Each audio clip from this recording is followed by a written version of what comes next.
In this video, we will talk about the blood vessels, and this is continuation of the cardiovascular system. Here, what we need to understand is the structure of those blood vessels that carry the blood through mainly the systemic circulation. We understand that the arteries are carrying blood away from the heart, veins are bringing blood to the heart. However, the structures of both arteries and veins are significantly different. Not only that, but also within each category, we will see different types of blood vessels and therefore different type of structures in their walls. So we'll start with the arteries. And before we start in arteries or veins, we need to understand the general structure of those blood vessels. Their walls, we have three layers or three tunicas. There is the tunica externa, tunica media, and there is the tunica intima. So whether it's a vein or artery, we will have the three layers. The tunica externa, usually it's a connective tissue, fibrous connective tissue, and usually it's to hold the blood vessel in a place, and also for protection, to protect the blood vessel. Okay, then the tunica media, in all of them, and again, this is in all of them, whether it's a vein or artery, the same function, same general structure. The tunica media is smooth muscles, mainly smooth muscles. This layer is the one responsible for constricting or dilating the blood vessel, and therefore either increase or decrease the blood pressure. In some of those blood vessels, we will see also in the tunica media some elastic fibers. So it depends on the type of the blood vessel, whether it's artery or vein, and also depending on the size of those blood vessels, we will see different concentrations or different numbers of those elastic fibers, which we'll talk about.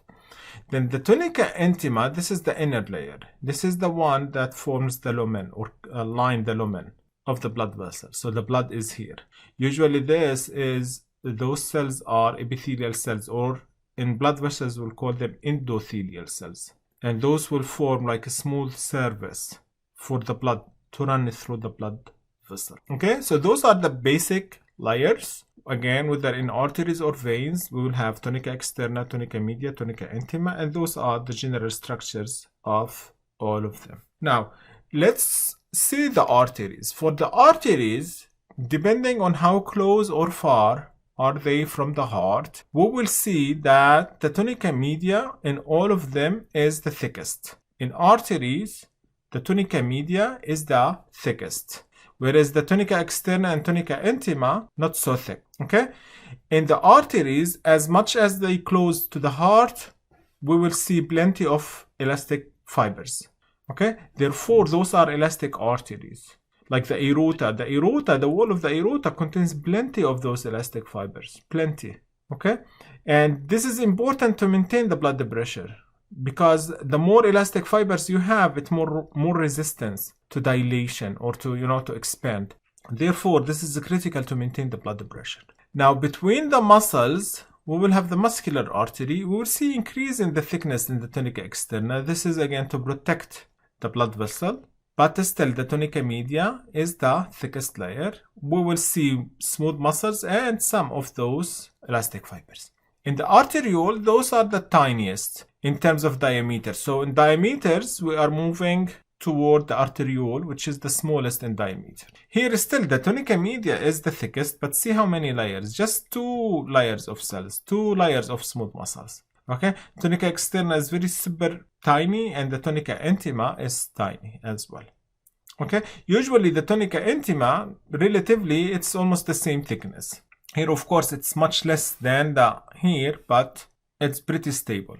Okay, so that is for the arteries. For the veins, again, we will see the same concept. We have tunica externa, tunica media, and tunica intima. However, in the veins, the tunica externa is the thickest layer.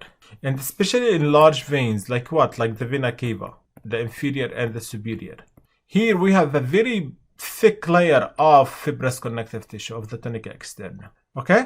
Why? Because in the veins in general, we don't need high blood pressure. We are draining, and we will talk about this. We are draining blood, so there is no need for like thick tunica media. However, those veins since we don't have much of those smooth muscles, they need better protection. And that's the tunica externa. In the medium-sized veins, like the veins between the muscles, again, tunica externa is the thickest. We will see some thickness in the tunica media. And in the venule, still tunica externa is the thickest. Tunica media almost disappeared, and the tunica intima is still there. So what the difference is, again, the larger the vein is, the thickest the tunica externa. And as we move to smaller venules or veins, we are going to lose that tunica externa. Another thing in the veins, it's that they have valves. This is something we did not see in arteries, especially the medium-sized veins. They have valves, and those valves would prevent backflow of blood. In arteries, we don't have those valves, but in veins we do. Now, what connects the arterioles or the artery system or the venous system is the capillary bed. And the capillary bed is the area where the blood cells deliver oxygen and take CO2. So here, those cells, this capillary bed is usually between the cells in the tissues. Okay, so those cells will take the oxygen and will dump CO2. And that CO2 will go back as deoxygenated blood. Okay, so those are the capillary beds that would pass through the tissue and let the blood cells deliver their oxygen. For those cells in their wall, they are very thin. Sometimes it's just one layer of cells. Okay, so they cannot handle too much blood pressure. Therefore, we need to control the blood moving into those capillary beds. Otherwise, they will explode. Therefore, they will have sphincters. We call them precapillary sphincters. Those are a group of smooth muscles that their function is to limit blood pressure in capillary beds. Again, because those are very thin, those capillary beds, very thin. So we don't need too much blood pressure there. So how to control this blood pressure? By those precapillary sphincters. Those will close or open, and that's how the blood is rushed through those capillary beds. But at the venule stage, or at the venule end, we don't need those capillary beds. Therefore, because the blood is just drained there. Okay? See here, this is, the structure of those capillary, just one layer of cells. So this is how the arteries and veins would appear under microscope. We'll see this in the lab. The artery has a very thick, smooth muscle layer, the tunica media. The artery, usually its surface is bumpy. Okay? This is the tunica externa, but see the vein.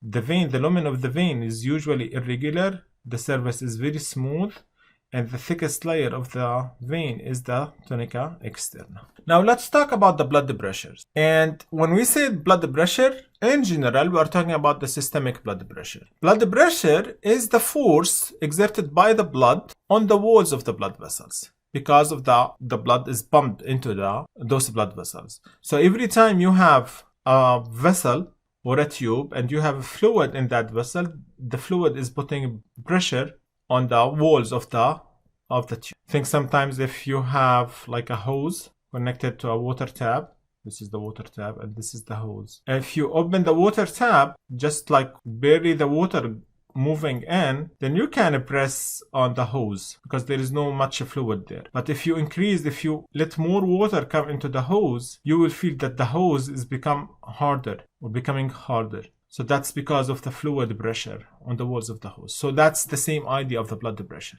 Okay? And again, when we say blood pressure, we are referring to the systemic blood pressure, and we are referring to the arterial blood pressure. That is the blood pressure in the arteries. Okay, because that is where the blood pressure is high. And we need to keep it high because we are pushing the blood through the entire systemic circulation. So this means a long network of blood vessels running through plenty of muscles. So there are plenty of resistance. So that's why we need that high blood pressure. Okay, and in general, the blood would keep moving from areas of high to low pressures. So how do we understand the blood pressure? Usually when you go to the doctor and you are measuring your blood pressure, they will give you, for example, two numbers, like 120/80, for example. Those are something called the systolic pressure. This is the pressure in arteries when ventricles are contracted. And technically, we are talking about the left ventricle. So when there is a contraction or systole in the ventricle, that would give us the systolic pressure. When there is a diastole or relaxation in the ventricle, that is the diastolic pressure. So it measures the blood pressure between two positions. Either when we are pushing the blood into the blood vessel or when the heart relaxes.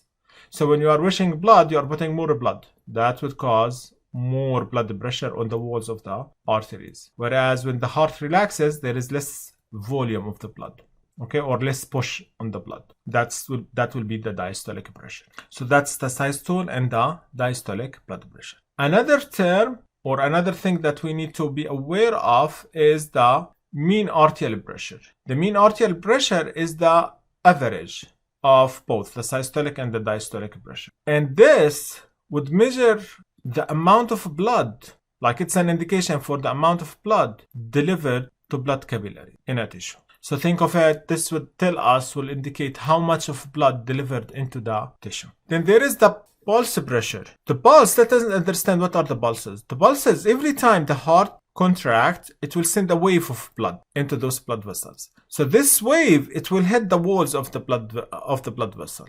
So that is the pulse. That's something you can feel in your hand, for example, or on your neck. So if you have the pulse, it means your heart is pumping. And every time you feel a pulse, it means that there is a wave of blood hitting the blood vessels. Because blood in the artery system is running as waves. Every time you are pushing a small amount of blood into those blood vessels.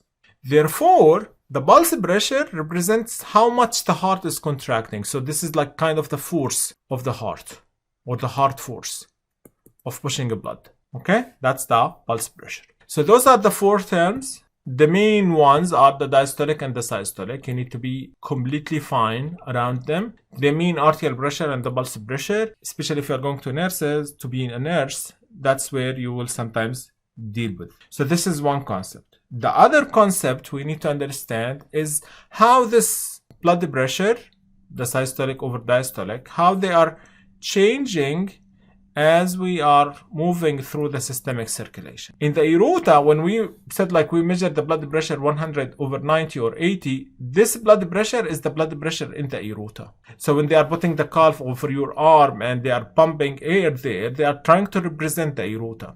Okay, they are mimicking the situation in the aorta. So in the aorta, that is the area of high blood pressure in our body. Okay, and as we move away through the artery system, away from the heart, we are going to lose that blood pressure. Not significantly, but to a good degree. Elastic arteries, muscular arteries, see the mean. We said the mean is the average. It's going to drop down. In the arterioles, we are going to have or start to lose that blood pressure, because arterioles, remember, they are very thin. So they cannot handle high amount of blood pressure there. They will explode. Enter the capillaries. See the capillaries, the blood pressure there is between 25 to 35 millimeter mercury. Okay? Not so significant, not so big. Still, there is some blood pressure there. But when we move to the venule, we are completely losing blood pressure. Until the vena cava. In the vena cava, the blood pressure is 0. There is no blood pressure. Which means that the blood in the vein is being drained, whereas the blood in the arteries is being pushed. So here we are pushing the blood, but here we are draining it toward the heart. Okay, I will stop here. In the following video, I will talk about the blood pressure in the venous system, and we will see the two pumps that affect how we are draining blood in that system.